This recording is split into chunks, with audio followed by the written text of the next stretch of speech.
Well, it's a nice day out today. I am going to do some maintenance on the car. It's time to change the oil, check it over, put my summer tires on, and I also going to do an injector test.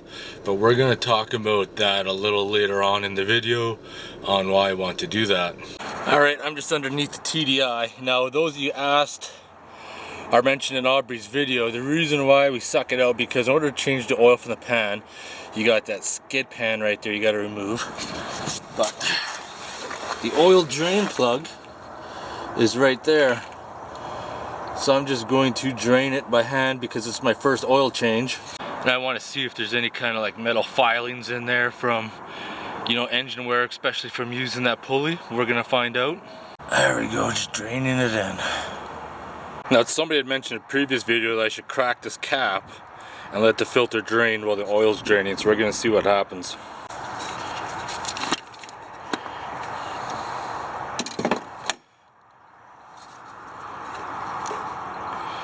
Alright, I'll let that drain and see what happens.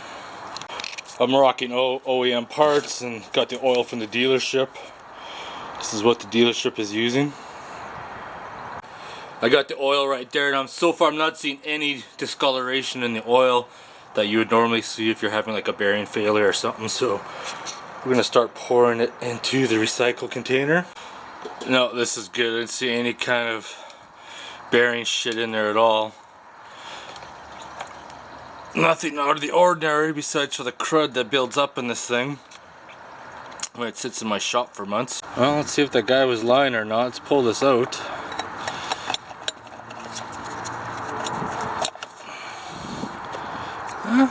Doesn't really make too much of a mess. Right on, nothing like a fresh new gasket and filter. This one is definitely seems like a tighter fit than what Aubrey's is. Aubrey's just seems to go right in there. This one seems like it's kind of stubborn. Now, when I do a simple thing like an oil change, these are some of the things I'm paying attention to notice, because the engine has the cover on it, and you can see right there from the cover we got wear marks there, wear marks there. There's like a little groove being cut in there, more wear marks there, and those eventually are all going to be points where it's going to create a leak, and that's going to cause you some vacuum issues down the road.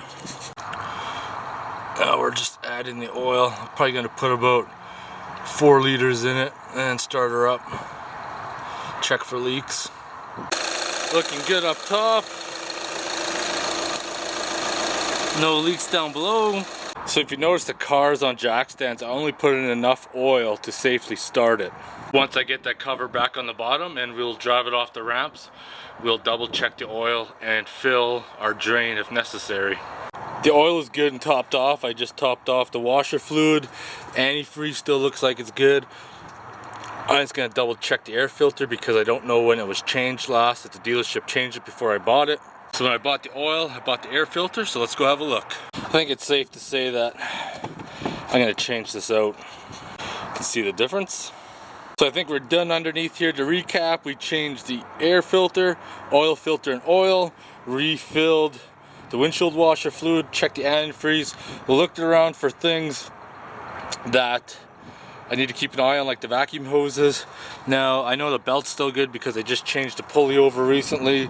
The wipers will probably last until winter time. So I think we're done underneath here. Time to change the tires. So let's see how that hockey puck works that I machined. Get rid of the winter tires, put the summer tires on. These will probably last another year. They're getting pretty close to the wear bar there, but they should last next 5 months or so, hopefully. Sadly enough, I did a load test in the hockey puck and she just split apart instantly, so I guess that won't work as good as I thought.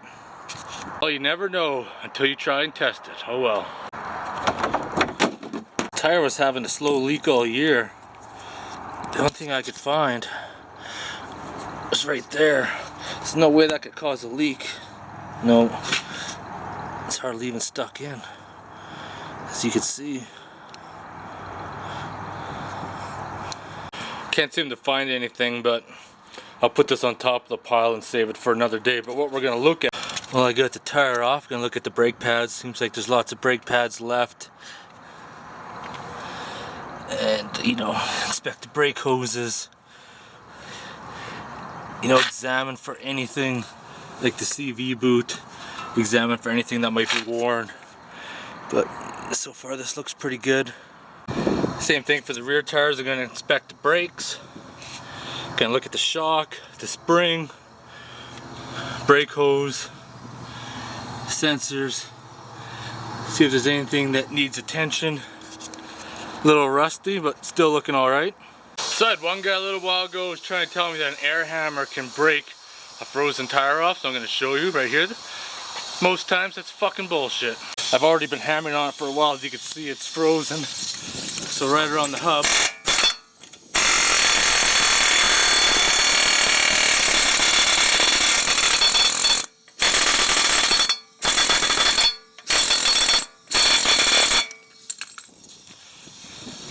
See, bullshit. The only thing that gets it off is brute force.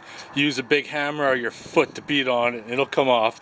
Or put the nuts in loose, drive around figure 8 so it breaks free.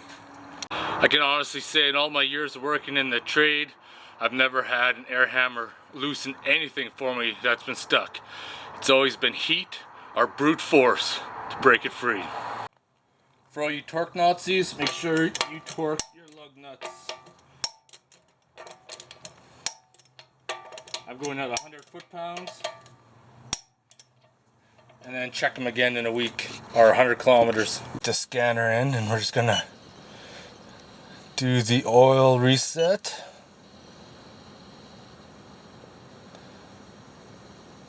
Oh, I just reset my oil. Let's just double check to make sure. Yeah, perfect. So right now I'm just using Vag-com to run an injector test. I'll do a screen recording so you guys can see.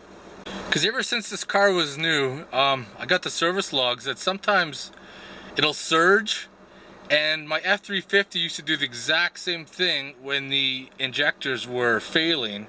But I'm doing an injector test right now, doing a measurement, and they seem to be in spec, but it's not throwing an engine code. You know, it hasn't left me stranded. And this has been a problem since this vehicle was new, according to the service logs, and they've never been able to find it. So I've just been trying to experiment every now and then and try to figure out something too. But I don't know, everything seems to be all right.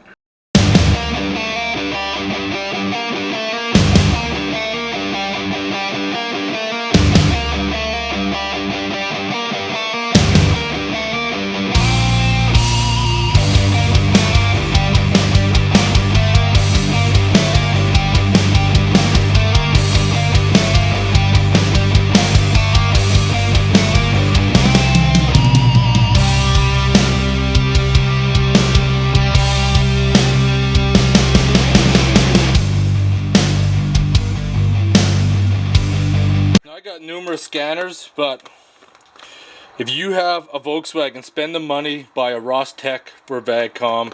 Like I have this one too. I mean, this one's got Vag Pro plus OBD, but it's okay for some things. Spend the money, get the original Ross Tech Vag-com, don't buy the clones, and there's so much that you can do with it. Well, that's it. I checked over my car. Everything seems to check out fine, so I'm gonna park it on the street and it's motherfucking beer time. Alright, it's motherfucking beer time. The old Milwaukee. I'm gonna end the video there. I'm doing my spring maintenance on my Jetta. Those are just some of the things I like to go over and look at. Unless, of course, I know there's other problems happening, then I would look at replacing those or repairing those. But every spring and fall, before I go into winter, before I go into summer, those are basically the kind of checks that I like to do.